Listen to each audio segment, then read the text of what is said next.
अस्सलाम वालेकुम दोस्तों, साहिल ट्रिक्स में आपको खुशामदीद कहता हूं। दोस्तों उम्मीद करता हूं कि आप खैरियत होंगे।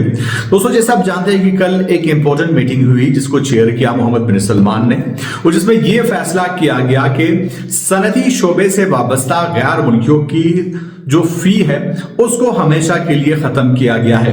लेकिन दोस्तों यहाँ पे कुछ सवालात है कि आखिर कौन सा फी खत्म किया गया है और इसके पीछे सऊदी अरब का मकसद क्या है, और इस अनाउंसमेंट के बाद भी बहुत से सनती इदारों के फीस माफ नहीं होंगे, उसके पीछे क्या रीजन है, सारी डिटेल्स आपके साथ इस वीडियो में शेयर कर रहा हूं। वीडियो काफी ज्यादा इंपॉर्टेंट होने वाली है, तो सपोर्ट के लिए इस वीडियो को लाइक कर लीजिए। दोस्तों सबसे पहले अगर बात की जाए, कल एक इंपॉर्टेंट मीटिंग हुई जैसे मैंने आपको बताया, जिसको चेयर किया मोहम्मद बिन सलमान ने। सनदी इदारों से वाबस्ता गैर मुल्की कारकुनान की फी को माफ किया गया। दोस्तों ये जिस फी के मैं बात कर रहा हूं ये मकतबुल अमल फी या वर्क परमिट फी है, जो कि हर कारकुन से दो केसेस में, एक में 8,400 रियाल और दूसरे केस में 9,600 रियाल सालाना वसूल की जाती थी।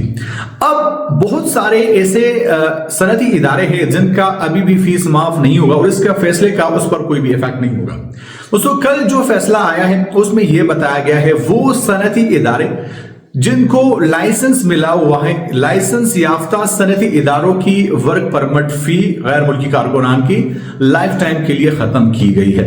लेकिन बहुत सारे ऐसे सनती इदारे हैं, जैसा आपको पता है, इसको हम इग्नोर नहीं कर सकते, जो कि इलीगली बगैर लाइसेंस के काम कर रहे। तो अगर उसमें गैर मुल्की काम कर रहे तो उन पर यह इतलाक नहीं होगा और उनसे वो फी उस हिसाब से ली जाएगी। मोस्ट इंपोर्टेंट, जैसा मैंने आपको स्टार्ट में बताया कि इसका सीधा सीधा फायदा सऊदी कंपनियों को होगा।